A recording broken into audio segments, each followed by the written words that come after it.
Hello and welcome to this week's College Planning Tip of the Week. My name is Nancy Steenson with Steenson College Coaching, and with me as always is Jack Wang. So Jack, can you help us separate out need blind from need aware? And what does that mean for parents and students applying? That's a great question, Nancy. I often get this, even though because I work on the financial side of things. So just to level set expectations with everyone and to just lay out the basic definition. A need blind college is simply refers to a college that makes its admissions decisions, whether a kid gets in or not, regardless of the family finances. Okay, so whether you're a millionaire or dead broke has no relevance. Need aware is where the family financial situation does impact to whatever degree that admissions decision. Now, every school, just so you're aware, right, even the ones who say that they're need aware, we don't necessarily know how big of a role that the family finances plays in that admissions decision, right? So there's no way to tell, and quite frankly, they'll never tell us.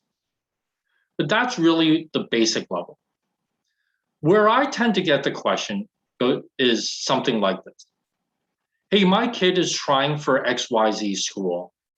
It's typically a reach school. Should we fill out financial aid forms? Because I heard that if you fill out a financial aid form or go for financial aid, it can impact your kid's chances of getting in. That may or may not be true. But even at a more basic level, what I would say, regardless of whether or not the school is need blind or need aware, the family, more often than not, is need aware. It's kind of like that old saying, like, if you have to ask the price, you probably can't afford it type of thing. In the college context, if you don't submit a financial aid form because you want your son or daughter to have a better chance of getting in, right, which again may or may not be true, but if you don't submit the financial aid form, you have to fully expect to pay full sticker price. You have to be ready for that, right? And some of these sticker prices at some of these schools these days go up as high as $81,000. So because let's kind of work through how this process works, right? If you don't submit a financial aid form, then you're not going to qualify for any need-based aid because they don't have your information. Now, families might say, well, we might be too rich for that anyway. Okay, fine. So really, then you're hanging your hat on merit scholarships. But the unfortunate part of this is where this question tends to come up are these upper tier schools, whether they're Ivy or near Ivy. Some of them don't give out merit scholarships to anybody. And the ones who do tend to give out merit scholarships to a tiny slice of the freshman class, right? The tippity top of that freshman class. No financial aid if you don't submit a form. Chances of getting merit are either none to low. So if you take away those two things, what's left? Full sticker price. So you got to be prepared for that, all right? So you got to think about that. Now, in speaking with industry professionals and people who work at the college, I'll say it this way: schools that are need blind aren't always truly need blind, and schools that are needs aware aren't always fully need aware. One of my friends gave this example: is that he worked for a upper tier college in the United States, and they were pretty much need blind until the very end of that class.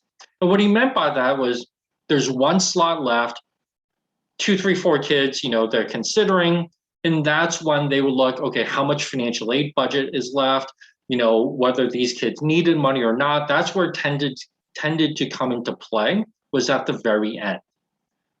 Okay. But having said that, I will tell you that most private schools don't have the big endowments like a Harvard or Yale or what have you. So I will tell you that most private schools are need aware.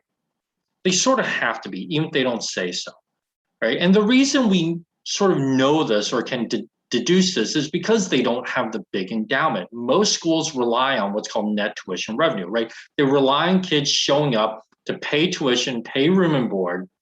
They can't fall back on this giant endowment fund that they have. Because of that, most schools have to be careful with the money. And so as a result, they have to be need aware. Now, there are some couple of indicators that might suggest one or the other. This is not a perfect system.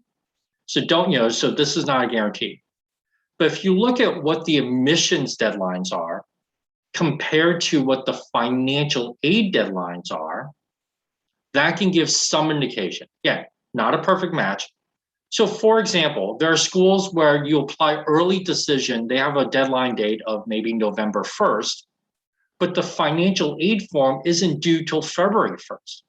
Well, in that case, then you know that they probably are need blind, probably, because the school is going to make their admissions decision well before you even have to submit a financial aid form, right? So they can't look at the information ahead of time. But other schools where it says admissions deadline of November 1st, financial aid deadline November 1st, and that would tend to indicate that they might be need aware.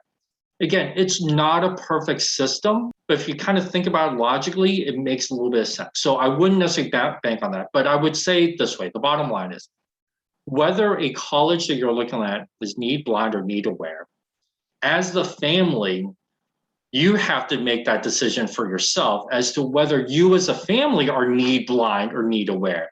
And for the majority of families that we probably deal with, the answer is that you're need aware, which means that you're filling out that financial aid form, you're going for the merit scholarship, and those things are going to matter, because I know very few families who are either able or willing to write that check for just $81,000, no question asked.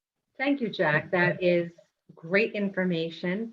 Something parents should and students should definitely keep in mind when planning their students' future. Thank you, everyone, for joining us this week for College Planning Tip of the Week. We'll see you next week.